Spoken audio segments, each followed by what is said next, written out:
We are officially recording. So today is all about custom audiences, and we're also going to talk a little bit about lookalike audiences and retargeting, just some the basics of these things, because this is like, what? I love that you switched to your podcast voice as soon as recording. Sorry. I don't realize that I do it, but yeah, I probably do. So no, it was good. It was good. Anyway, getting serious here. My bad. What? How's that a staccato? I haven't tried it yet. Well, take a sippy sip. It smells incredible. It's because it is incredible. Oh my. That's like one of the best they make. Wow. What's in it? I mean, other than bourbon. When they get done aging it, they give it, they put it in a red wine barrel for a little bit of time. Okay. And it smooths it out. It's really good. It's really good. It's my favorite one. Okay. Go ahead. All right. I'm ready now. Now that we had our bourbon moment. Okay. So yeah, and we're recording. Maybe this is why the numbers have dwindled. Yeah. So anyway, we're going to be talking about, this is like an advanced Facebook ads training. It really is. We're going to get into some bigger features, and we're going to teach it to you because we want you to know, we want you to be experts. We want you to be knowledgeable about all things Facebook ads, but these things really do have very mild applicability to local Facebook advertising to be realistic. So but when we were talking about it, I think this is important because it's just, we have people that are starting to do more. And I think it's good in the context of like what the local stuff is and within the capabilities of what you can do with all these audiences. So. And just, we want y'all to be very knowledgeable and fill in gaps. So we're going to go into this. So this is an advanced Facebook ads training, but for the topics, it's actually pretty basic because especially the retargeting portion, the retargeting stuff, there are no courses out there that really get nitty gritty on retargeting. Believe me, I've bought them all. I've tried them all. And retargeting is one of those things that when people finally crack the code, they tend to keep it to themselves because it's just, it took me years to figure some of the shit out that Bobby and I are doing now. So, you really, really, we're going to talk about why it's not super applicable. So don't worry. You're saying it's good to be able to say why. Okay. Yeah. Because sometimes clients are going to want to do things. I have a local client right now that's been with me for 3 years and he's like, hey, can we do this kind of retargeting? And I'm like, dude, I have to tell you this every 6 months. No. So we're going to start off with custom audiences. I'll kick us off there. And then Bobby's going to talk to us a little bit about lookalike audiences, sharing our screen. And then from there, we'll go into just talking about we're going to share a screen a little bit, but it's going to be very theoretical with retargeting. So BJ made it. Nice. So a custom audience, just to give you an idea. Well, Bobby, but since I'm going to be sharing my screen, why don't you tell them what a custom audience is? Yeah, it's just, it's an audience that you can create based on kind of a lot of different things, but it's not just carpet bombing a targeted area. We're talking about you can do it off of a website. We do it with the website Millennial Money Man all the time. Custom audiences, based on, you can do it based on like pages, based on people that have come to your website in the last 3 days. There's just all these options. Mike's going to show you all these options, but it's just a higher level audience that you can target. That's not just location. Yeah, and think of it as, instead of being like using open targeting or using targeting at all, it's you're taking a list of people and you're targeting those specific people. So if you've ever been on Amazon and you've looked at a pair of shoes or something, and then you go on Facebook or on a website and say you go to Millennial Money Man and there's an ad for that shoe on Millennial Money Man, that's because they pixeled you and they're remarketing you, right? Or retargeting, remarketing, it's the same thing. So there's actually like 11 different types of custom audiences on Facebook. There's 10 different types of lookalike audiences. We're going to go into a very small portion of them that are actually relevant or used like in our industry or kind of the online business industry. There are more though, but you can learn about those later.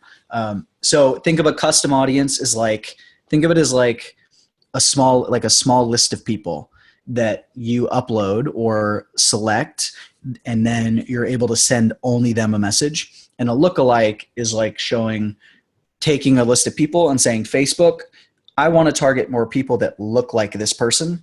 And then they go find people that match that, right? So if, for example, if you said, Facebook, I want you to find more people that are like Bobby, right? That are on, and maybe they look at his characteristics and go, okay, he's an entrepreneur. He earns about this much. He's a guy. He's about this age. I'm going to go find people that look like him. I would probably be in that lookalike audience, right? So, all right. So let me go ahead and share. There's Sean. There he is. Hey, Sean. Going for a walk in the park. I like it. All right. Can everybody see my screen? Yes. Yes. Show me by round of applause. Yeah. I feel like I was a very good student there just now. Yes. Thank you, Bobby. Since everybody else is muted. All right. So this is my teaching account. So if you go here and you want to create a custom audience, what they're going to look like, you can find them here under audiences, and you're going to see some of Bobby's later. And so you can see kind of how powerful they can be.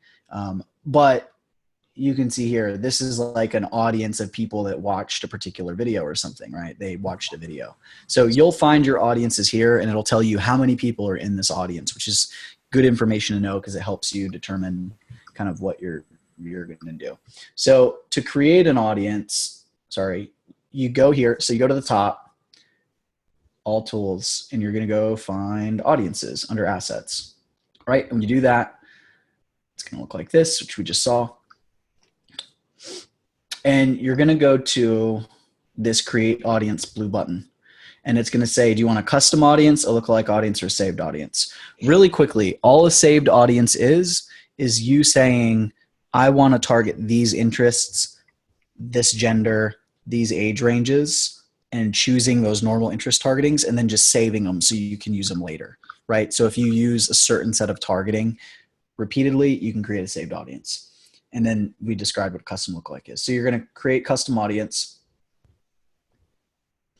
All right, now here is where you're going to have some different options. We're going to talk about customer files, website traffic, and engagement. So first off, a customer file, you can go, you'll click it and you'll say add customers. This is actually part of the new stuff that came with GDPR and all that. All you have to do is accept the terms just like you do with a lead form. It's just privacy stuff. And once you hit accept, you're going to upload a CSV, which is an Excel file. And when you upload that Excel file, it's actually going to tell you, like, you're going to be able to see, you can see here, email, phone number, name, last name. You're going to be able to check off which information you've collected that you want to do.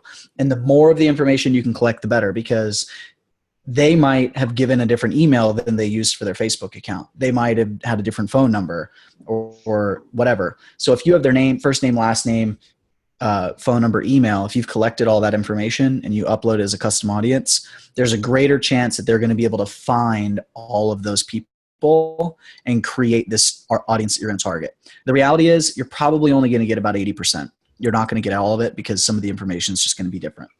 Now, this is new as well. You have to say here where you got this. So you're going to you choose truthfully, but a partner audience means like you bought the data from an agency, right? And then this is a mix. And then directly from customers means your email list, your leads, like these people opted in from your website, from an ad, whatever. And that's what you're going to want to choose probably. You're going to upload your file. You're going to name it. You're going to hit next.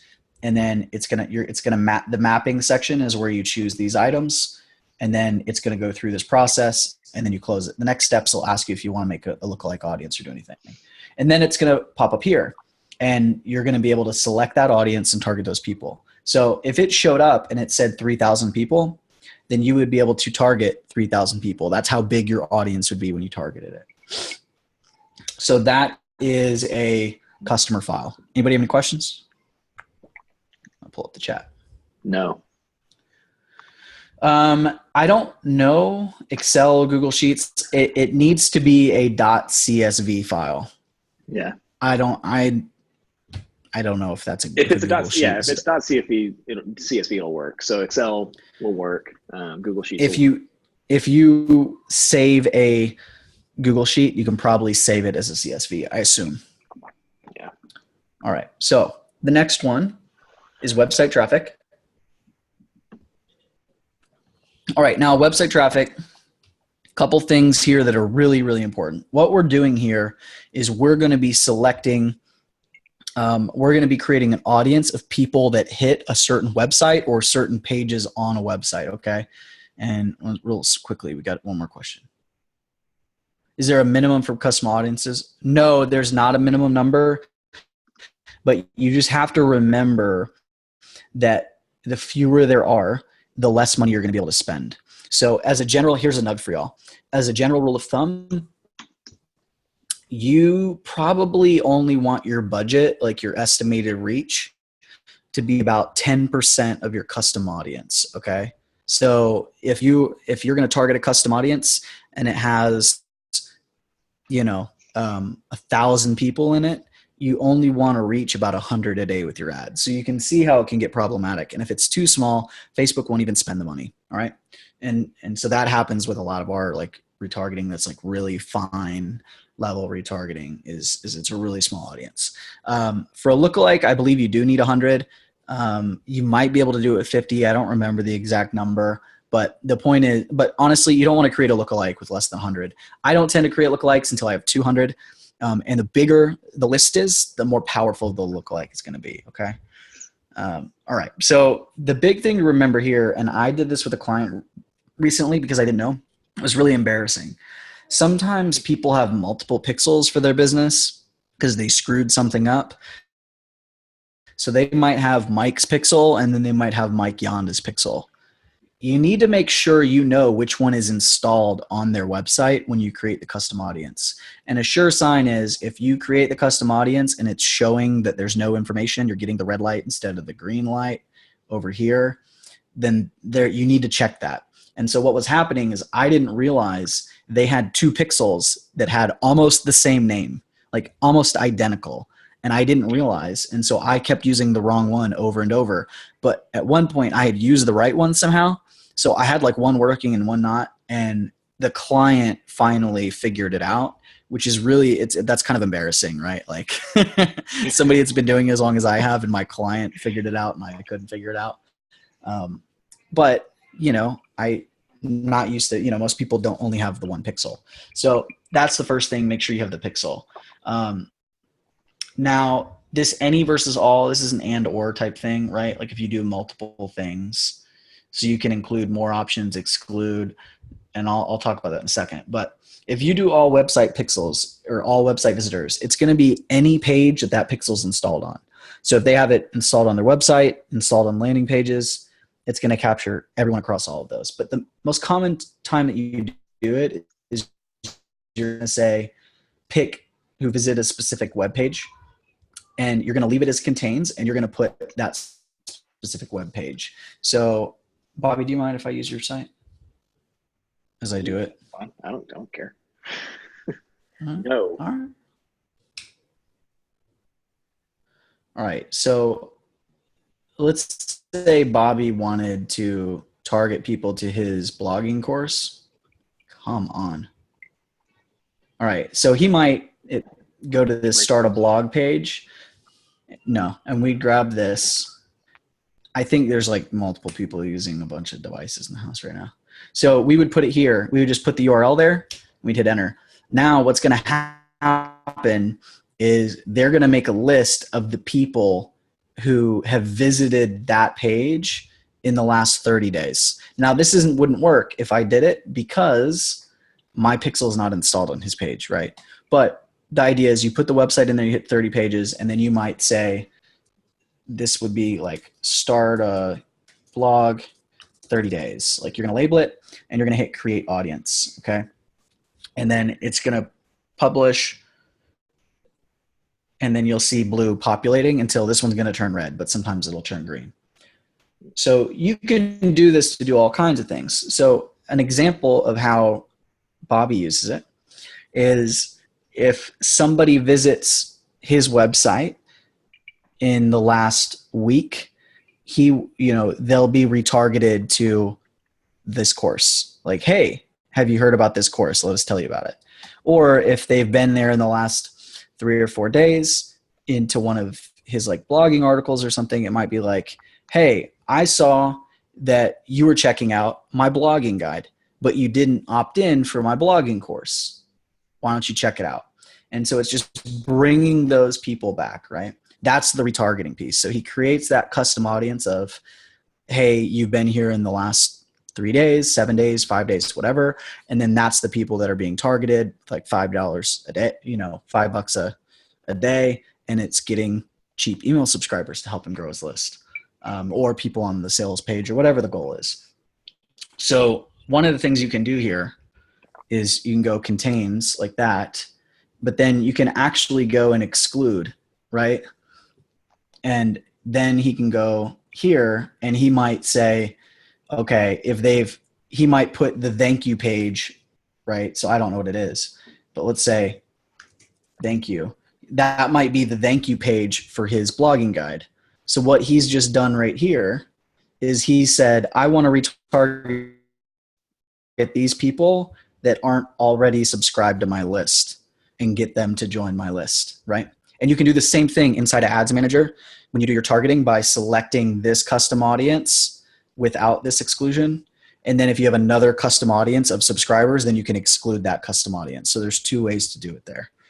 So this is another way, is creating website custom audiences. It's very useful. The last one that we're going to show, well, 2 more, actually, no, 3 that we're going to show you really quickly. First is video.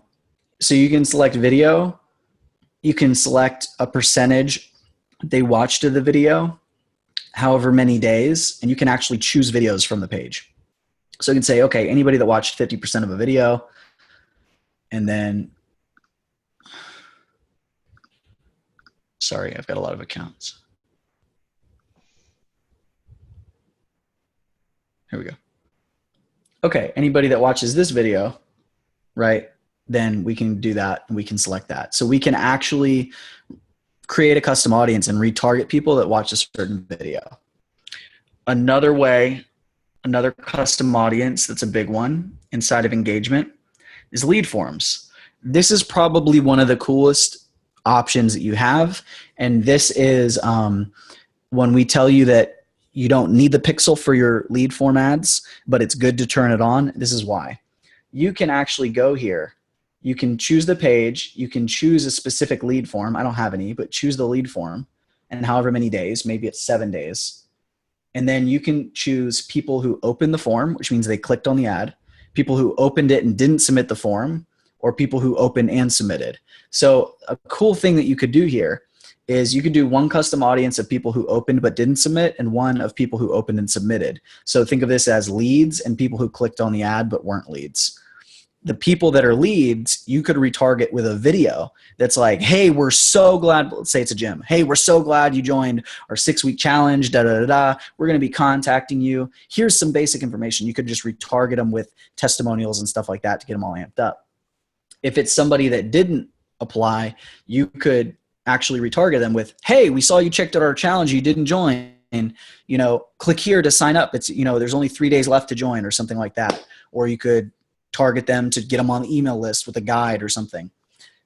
And I'll explain why we don't do that a whole ton, but there's some cool options you can do there. And then the last one is the page engagement. So on the page, you can do things like people who visit the page, people who engage with the post or ad, which means they liked, shared, or commented on it, people who clicked a button, people who messaged the page. So we'll do this page engagement like this pretty often because we feel like if somebody is liking a post, commenting on a post, sharing on a post, like sometimes that can be a good sign that they'd be interested in what we have. This is something that we do in the online space. We don't really use as much with local. So we'll talk about this a little bit more in the retargeting section, but just kind of a quick, wrap up here. One of the reasons it's good to know this stuff. It's pretty cool. There's a lot of cool things you can do. One of the main reasons we don't do this too much with local ads is because the audiences end up being so small that it's hard to get results. And it's just not as cost effective. And with the local stuff, your budget tends to be in that $15 to $30 range. And so you don't have a lot of flexibility to do a whole bunch. We're going to talk about in retargeting some different things that you could do, and that people do,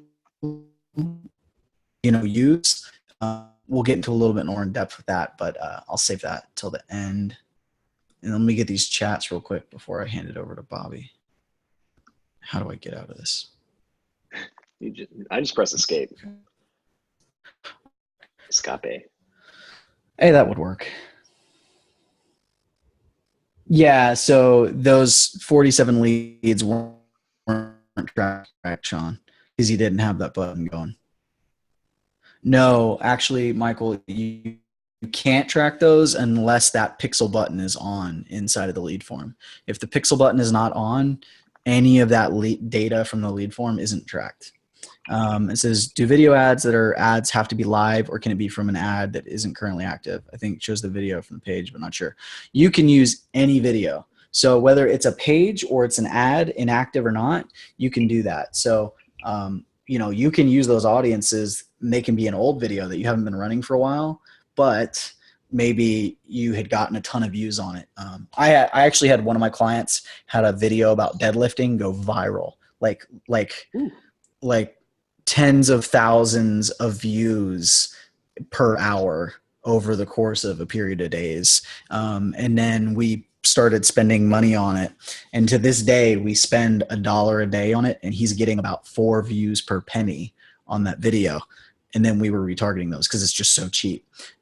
But if we turn that ad off now, we would have everything in the last 180 days. And yeah, we do 10 second or better, because 3-second views don't matter. The average watch time on Facebook is 6 seconds. So 10-second is actually a significant view that people will usually remember.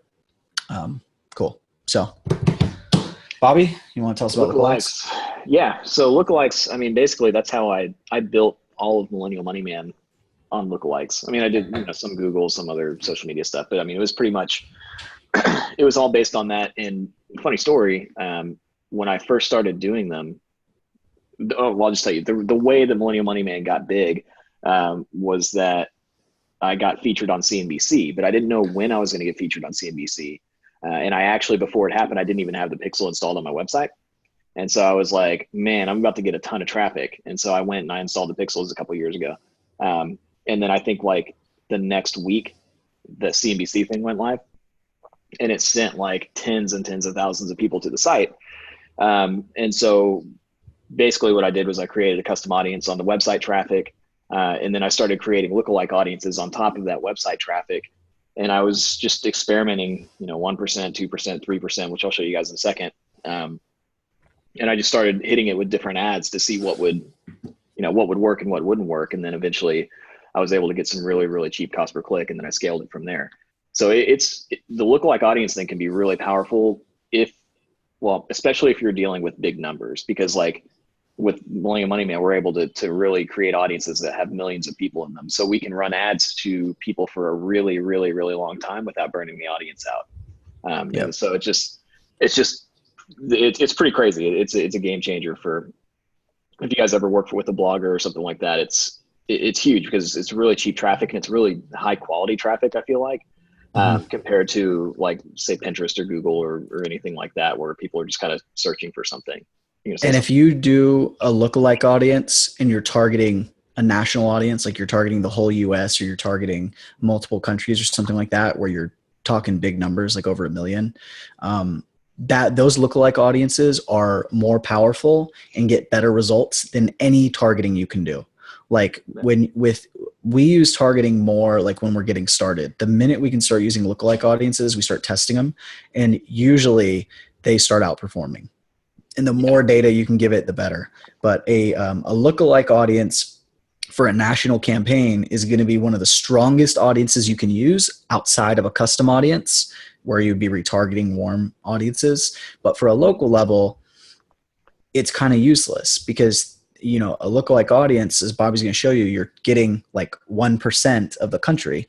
You might have 1 million people in that. But then if you shrink down to a 10-mile radius, your audience is going to be minuscule because it's only going to have like 2 million people in there. And then you're going to go, let's get the 2 million people in this 10-mile radius. Well, that 2 million people is from the whole US. So your audience ends up being so small and it's ineffective. Plus, lookalikes are designed so that you use nothing but the lookalike.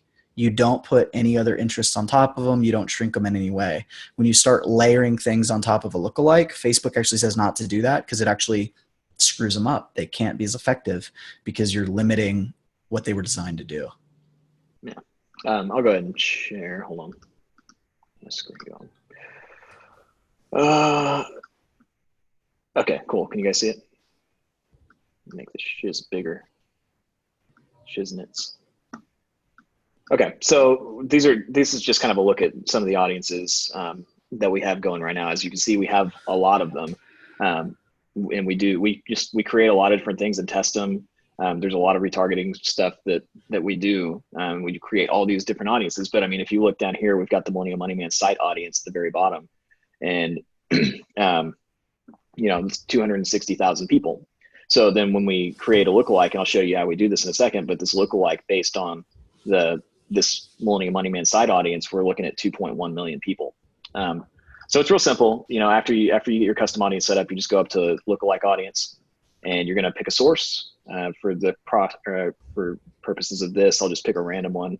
So we have a Millennial Money Man website visitor 3-day custom audience. So people that have come in the last 3 days. We'll just pick the United States because that's where most of my people are. So then you can pick the audience size, and that's what Mike was talking about. It's the percentage, right? 1-2% of the entire country. And it'll find people that are very similar to the people that are already coming to my website, which is what makes it so powerful. It's people that are interested in personal finance, people that are interested in maybe student loans or, whatever. There's a variety of content there, but it finds those people. And I think under advanced options, I think you can create multiple at once. Yeah. So, and I think that's really useful because, the idea is that you test against these things. I test against it, but I think we've settled on 1% for now. And what this is doing too is if you were to create a 1% audience and a 2%, the 2% audience would be 0 to 2%, and it'd be like 4 million. The way that did it is it did a range of 0 to 1% and then 1% to 2%. So it was a 2 million audience and a 2 million audience without any overlap. But yeah, so 10%, you're looking at an audience of 21 million people. It might not be it might not be super cheap, because maybe all those people aren't going to be interested, but that's just a ton of people to experiment with. So you're going to be able to run ads for a long time without running into ad fatigue. So, then you just go create audience. Hopefully we didn't already have a 2%. And it would have told you. Yeah, there we go. Yeah. So, and then it goes to the blue. So that's pretty much it. And then, when you're going to create your ads, obviously you would just go into your custom audiences and you would select that lookalike audience. Now notice it says United States, but it doesn't have to because the lookalike is only in the US, but you'll notice the age range is 18 to 65 plus, which just means no age. And then the gender is set to all. And if he scrolls down, I'm guessing there's no targeting either. Yeah. No interest targeting. No interest. Because you don't need it with a lookalike. Yeah. And I've tried early days. I tried that stuff, I tried the income stuff and I tried all that stuff and it just doesn't, for the purposes of what I was doing, it just never really performed. It was just, Facebook is smarter than we are, so you got to let it do its thing. Yeah. So that's it. I mean, this lookalike audience is pretty straightforward. So Michael's is what about gender? That's like the one thing that I would do. Like if you're trying to target men over 30, then you would probably bring the bottom age range up to 30 and you'd hit men. If you're targeting women, you do that. And it's going to cut your audience, right? But I haven't found that to be a problem. When you start trying to layer interest over top of it, things can go sideways. Yeah. And on the age thing, it's been interesting with my audience. Well, actually the age and gender. My audience is 60% women, and that, that's not something I'm targeting. It's just that's just the way it turned out because of the content or the way that I talk or whatever. But on top of that, like the age thing, I found that even if I'm targeting people that are in their 50s, like they'll tag their kids, and be like, hey, you need to check out this site. That happens all the time, every day for, just Facebook stuff that we're doing. So it just depends on the application that you're using it for. For me, like I can get away with doing really open targeting like this because my site appeals to a lot of people, even though it's a millennial based site. And I have a lot of people that are just older people that are interested in personal finance, and that's cool too. So if I didn't want those people, then yeah, I would take them out of the targeting. Yeah. The only thing I would add for lookalikes, just since I run ads in other countries and stuff, is US is really at the sweet spot. Like the smaller the percentage you use, generally the better it's going to perform. Like 1% lookalikes tend to be the best in the US. But if you take a 1%, that's because like the optimal size for an ad, like for national ads for Facebook to optimize is between 1 and 5 million, right? Like if you can get over 1 million, you're going to do really well. And the minimum is kind of like 500,000. Like it starts to decline after that. But if you were to go into a 1% audience in the UK, you're not going to get 1 million. You're going to get like 400,000. So sometimes doing a 2% audience, it gets you 800,000. You're straddling that point where, okay, maybe the people that are in the 2% portion are not quite as good of a match, but because you've given more people for the algorithm to look through, they're going to find the ones that are best. Because that's what you got to remember is that not only are you saying like, this is the best group of people, but then Facebook takes the whole pool and they go, let's send to these people. That didn't work. Let's send to these people. They're different. Oh, that worked. Hey, this group is just like them. That didn't work. Okay, this one's like them, but not like them or them. Cool. Okay, now those are working. And it gets smarter and smarter. And that's why you can see ad costs go down over time with national ads. Okay. So like the interesting thing that you just said, sorry to interrupt, but it's like when you're talking about the batches of people and showing it, you'll notice in your ads based on the comments, depending on how good you're at, if it gets people to engage, like you'll get a day where there are like 15 people that say something really crappy about your ad and it's just not the right target audience. And then like the next day, with nothing changed, all of a sudden it'll be like awesome, so it's interesting how that works sometimes. Yeah. And I've got a client in Australia that we do national ads for online fitness. And we've had great results with a 4% audience, but a 4% puts us at like close to 1 million. So, and we tested everything from 1% to 6%. And the 1%'s kind of, we do it occasionally, but it can burn out. So you just kind of have to play with it and look. And like I said, this is more national stuff. We're just kind of trying to educate you on more advanced Facebook things, even though they're not directly applicable to local. Michael, can you explain your question? You can go ahead and unmute. Like I'm understanding your questions. So you're saying the quality of 1% versus 2%, the 2% might not be as good of a match. It won't be. So yes, but have you noticed a difference in like if you're building a lookalike off of 1,000 visitors versus 10,000 or something like that? Right. Like the size of what you're building it off of, how much that affects the quality of your 1% versus 2%, or is it just it all scales? The more data you give it, the more effective it's going to be. Now, here's something interesting. Right? If you are a e-com person, right? Or even if Bobby and I were which we haven't done this, but if we got to where we could drive cold traffic to our sales page and then get them to go from sales page to order page to purchase, a lookalike of the purchasers would be more effective than a lookalike of the sales page visitors, even though the sales page visitor audience would be bigger, because only a small portion of the sales page visitors actually took the 2 additional steps to purchase. So what you would be doing if you did just the purchasers, you'd be saying, find me everyone that looks like the purchasers. But if you did the sales page, you'd be saying, find me everyone that looks like the sales page, right? From the 1% that actually buy and the 99% that won't buy. So now you're getting a traffic source that looks a whole lot like the 99% of people that don't buy. And that's useless, right? So there's so many factors here. It's the same, like I said, sometimes it's a 1% is going to be better than a 3%, but maybe 3% gives you the audience size that can optimize more effectively, right? And it's the same thing that maybe a smaller, higher level, higher quality audience of the result you want is going to be more effective than a bigger audience that's made up of mainly things you don't want.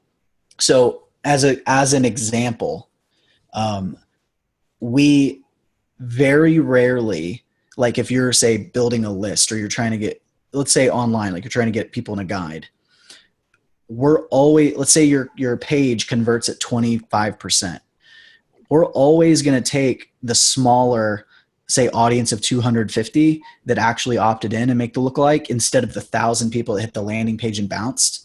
Because what would happen with that lookalike is that there's a strong chance that it wouldn't even be 750 out of 1,000 that would bounce. It's going to be 900 out of 1,000 that are going to bounce because they're going to try and find the 750, the bigger size that audience. Does that make sense? Yeah. Well, it's the same thing like why you run lead gen instead of traffic.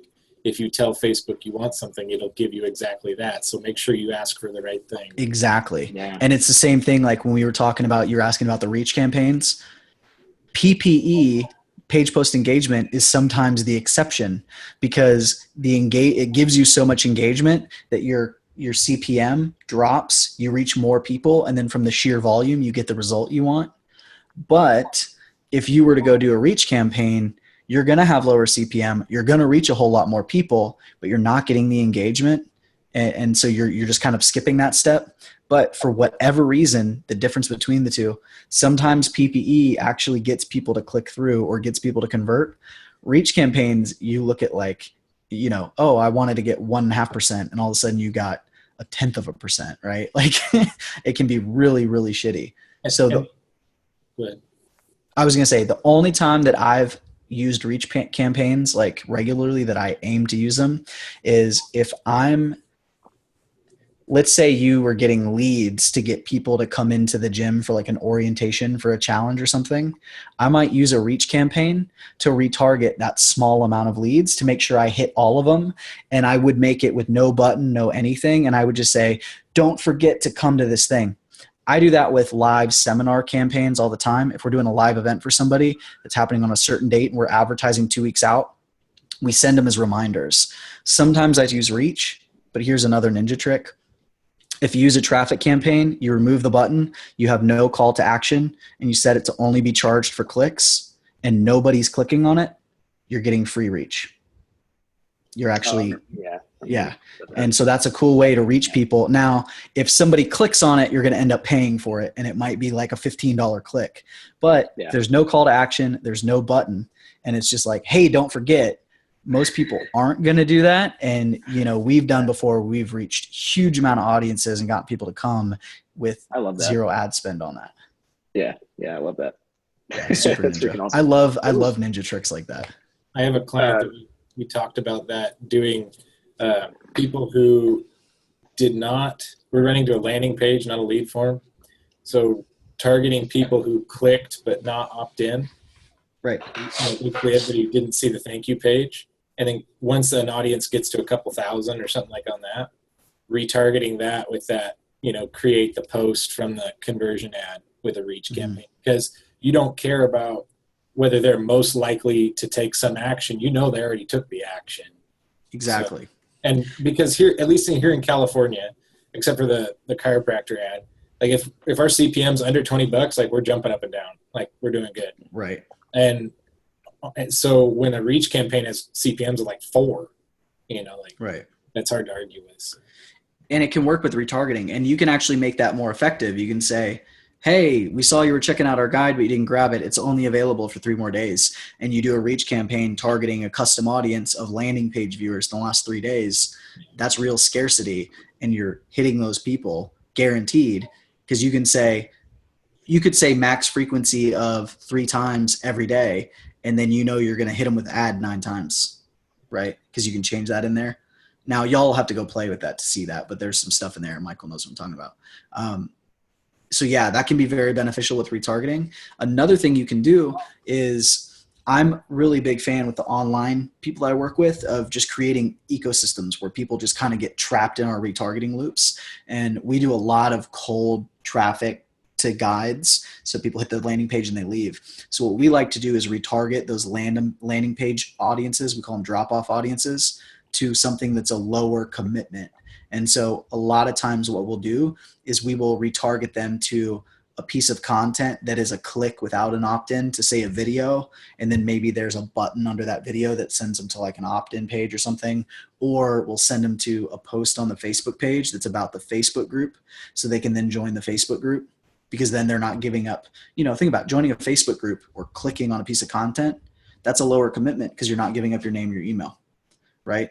And so those people that clicked but didn't opt in are very likely to consume that content or join that Facebook group. And then you can build that trust and you can capture their email later. Yeah. What was your question about writing the copy? That was a while ago, but it was about gender or? Yeah. So I don't know. I don't like writing ads to men and women, because at least with everybody I've worked with so far, they're coming, whatever that service is, they're coming there for different reasons. Exactly. Like, and so it's like, it doesn't make sense to me. Like the example I always use, if I held a gun to your head and said you had to go talk to some random lady on the street, you'd talk differently than if I held a gun to your head and said, go talk to some random guy on the street. So if you get to choose, why wouldn't you? Especially in the US where a 1% is still like 2 million, I think, 2.2. Yeah.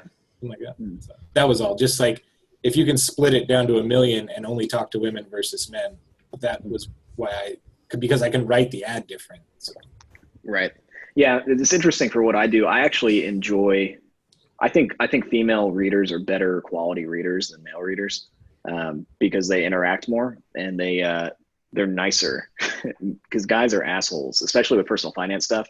Because everybody's got to be like, I know more than you, just classic guy stuff. Like, I know more about whatever than you. So swing your tiny dick around kind of stuff. Yeah, pretty much. Like, and so it's been interesting for me that, that I have had that amount, the 60% women instead of the 40% men, because I think that's what has made the community and the audience and all of that stuff so good. And that translates over, I think, into the Facebook side hustle stuff. The people came in, and everybody was really nice. And I think that there's something to that. I think women are just nicer than men. I think but you can, when you're talking about a 2 million, don't put interest over a lookalike. But if your ad is written toward men, right? Now also create the lookalike from an all male list. You can try that, right? So I have one of my oldest clients is a Fit Pro, online Fit Pro, and we have like, he sends his emails to all his lists, but he has a men's list and a women's list, right? They're segmented. And so when we create a lookalike, we create a lookalike of the men's list and of the women's list, and then leave it open. Even when we do that, there are some women there, but it's like 80-20, and they don't end up getting targeted, and it works really well. But if you need to say like, our copy's written toward men, then you can put the man tag on there. Yeah. And it is smart of you to split it up, because fitness is a great example. The words that you use in copy for men that want to lose weight are very different than the words used for women, right? Women, you say slim, you say tone, you talk about boosting metabolism. With men, you talk about getting shredded, building muscle. Like it's a totally different way of talking, and it's because they're different pains and they're different, solutions, different things they want. So yeah, that's totally fine. And I'm a big fan. I like to split it up too, unless it's a business thing, like with the type of stuff Bobby and I do, then where it's kind of like the benefits are the same for everybody. Yeah. What, I'm curious, how is he creating those lists? Was he just having them, when they opt in, just select male or female? Or were you hitting with his got offers? So in fitness, I have my fitness clients when they create a guide, we take the same guide and we create the men's version, the women's version. And a lot of times it's actually just a different cover. Okay. But then the landing page copy is different. Landing page copy is different. Ad copy is different. And so like, I'm going to give you, I'll pull it up to give you guys an example.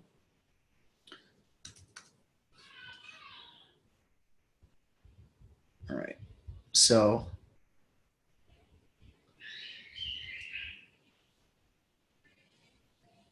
wait a second.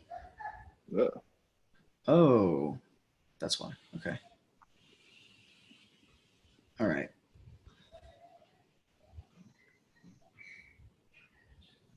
Okay, here we go. All right, can you guys see it? Yes. So these are men's and women's ads. So you can see we've got like 30,000 email subscribers here. And we've got women and men. The women convert cheaper. This is like costs have gone up. You know, back in the day, we were paying 25 cents and 50 cents. Like it's gone up a good bit. But if you go and you look at these ads, whoa, okay. Does that say 2010? So, wow. Do what? I was looking at the lifetime, June 2nd, 2010. I was just. Oh yeah.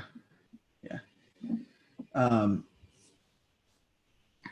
So this is the men's ad. 2 hours per week, no cardio. It's my man Jason doing some bicep curls. Guide to getting shredded without cardio. Guide for busy men who have little time for the gym and want to get shredded without cardio. Right. Then we go to the women's one. And same thing, but it's guide to getting toned without cardio. Guide for ladies who want to boost their metabolism, build smooth toned muscle without doing any cardio. So the exact same ad, the exact same idea, different language, different creative, right? I like it. Shredded versus toned. So like, and we've done that with those ads. We've been running them forever. So he's got this huge men's list and this huge women's list. And everything we do is the same, but it goes into, if you go even into those funnels, the copy is different the whole way through the funnel. Because even though we're giving them the same thing, right? The benefit that they want, the solution they want is different. Well, it's the same thing, but they think of it differently. You have to present it differently. Yeah. So, I think we'll just wrap up with some kind of like the basic retargeting stuff. Just to give you guys an example. This bourbon's so good. Dude, it's sip right out of the bottle good. Well, I put it in the glass because I'm like you're classy. I'm a classy guy. Is that what you're saying? Yeah, actually, drinking out of the bottle on the training is probably not a good idea. Yeah, I did get these really nice crystal glasses for my birthday. It's pretty sweet.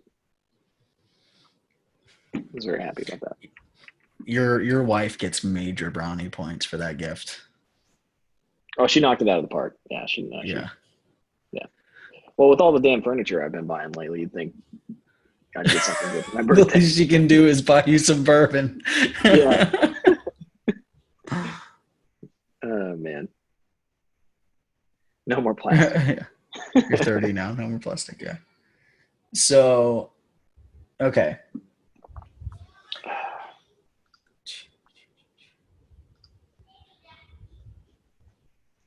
Sorry, I'm trying to find like a good. This is fine. All right. So, I'm not sharing. All right. So when you're creating a campaign, so a retargeting just means you're targeting a custom audience. All right. And you can do it with any campaign you want. But generally, like, we're going to be using a conversion campaign because if we're targeting a warm audience, we're usually trying to get them to opt in, take some sort of action. So we create our conversion campaign, we go to the ad set level, and, I'm going to remove this location. There's no targeting. I'm going to get rid of this button because I don't like it. And then you're going to go here and you're going to choose what you want. So I'm going to give you like a couple of examples. We might say, okay, I want to,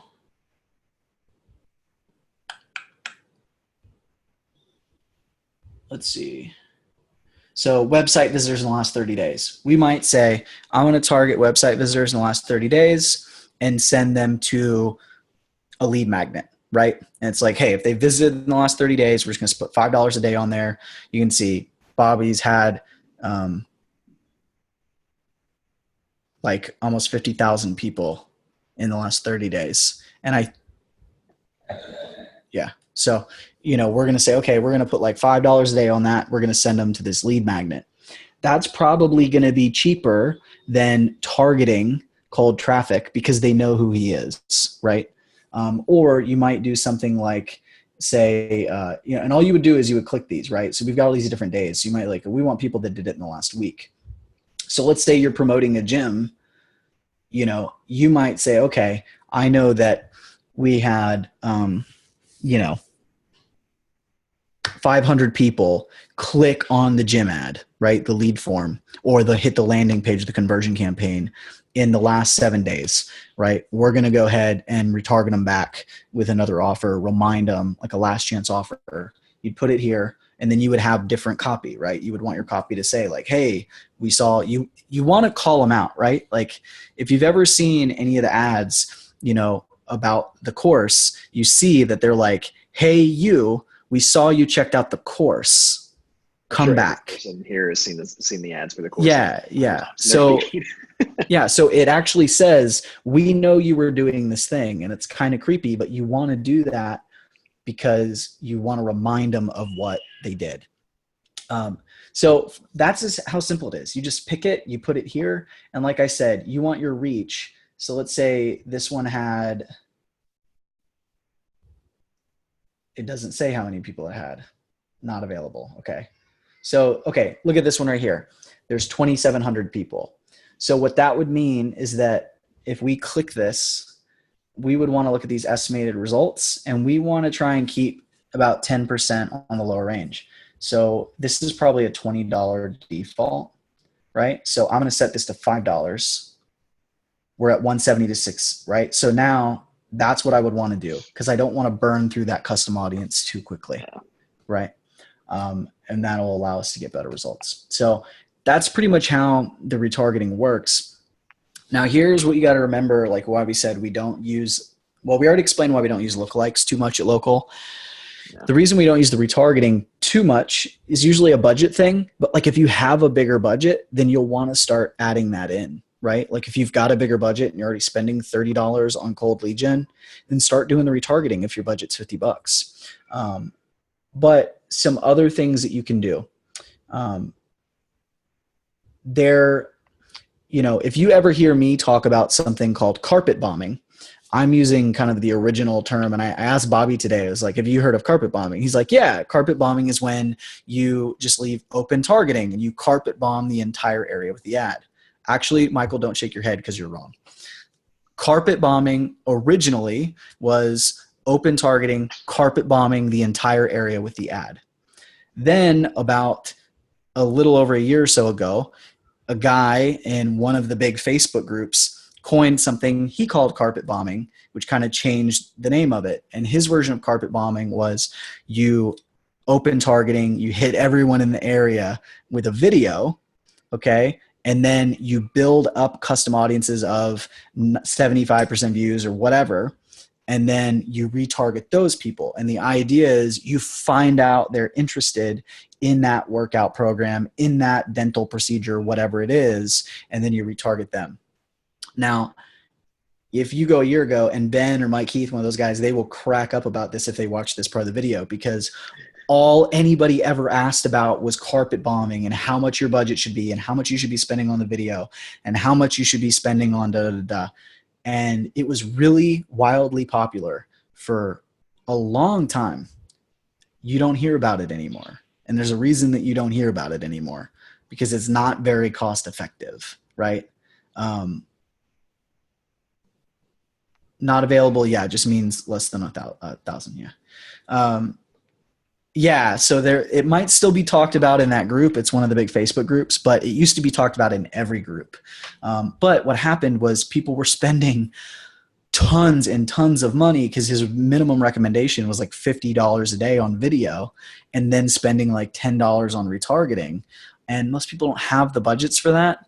And what they found out was that your cost per acquisition all in ended up being, yeah, he does come across as a dickhole. Yeah. He's not, yeah, he's here from Texas, but he's kind of a douche. From I've never met him personally. I'm just saying from like how he treats people in posts. But yeah, it's gone away because it's not very cost effective. There's a reason that we say carpet bomb the cold audience, the empty targeting, or using one giant interest like fitness or beauty or, you know, something of that nature, because we found that even when the cost per lead gets higher, or even if you convert a smaller number of the leads, your actual cost per acquisition, how much you pay for the sale, ends up being more cost effective.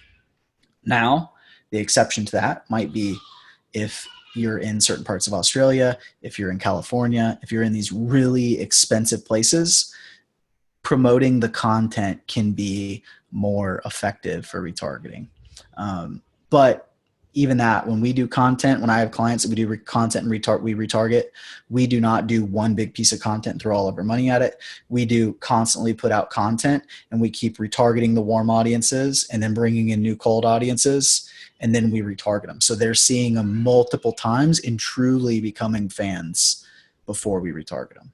So yeah, so the retargeting has very limited, usefulness with local, but I think that's it. Y'all have any questions? I know there's not a ton of us in here. Bobby, you have anything to add? No, I think that's a lot. That was a lot. I like doing ones like these. They're not super relevant all the time, but I think. But it's good to just like expand, our education, like everybody's education of stuff. And it's cool because like we've had a lot this week of people that are showing like their clients some gift or like left a review, and like there's all these cool things happening, and I love seeing that because I'm happy for y'all, and it means you're doing a great job. But it also makes me really happy that y'all are going out and you're representing our family, our community very well, which is cool.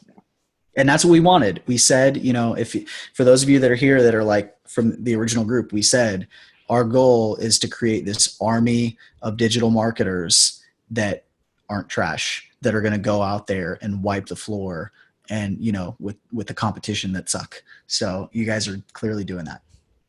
Fortunately, there's a lot of competition that sucks. So it's like, it's Sean, easy to stand out as something. Some of them are really bad. Sean, unfortunately, it depends on, I don't know where the area is, but like in some of the Southwest stuff, like especially California and Texas, like Spanish speakers are just going to come through. Like it just happens. And there are people that can read English, but they can't speak it. Oh, it's national? Then that's fluky. That shouldn't be happening. I don't know that.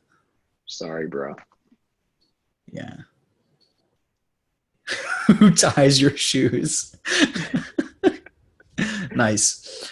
All right, guys. Thank you so much for coming to the live training. We appreciate you guys showing up and hanging out with us. It's less lonely that way.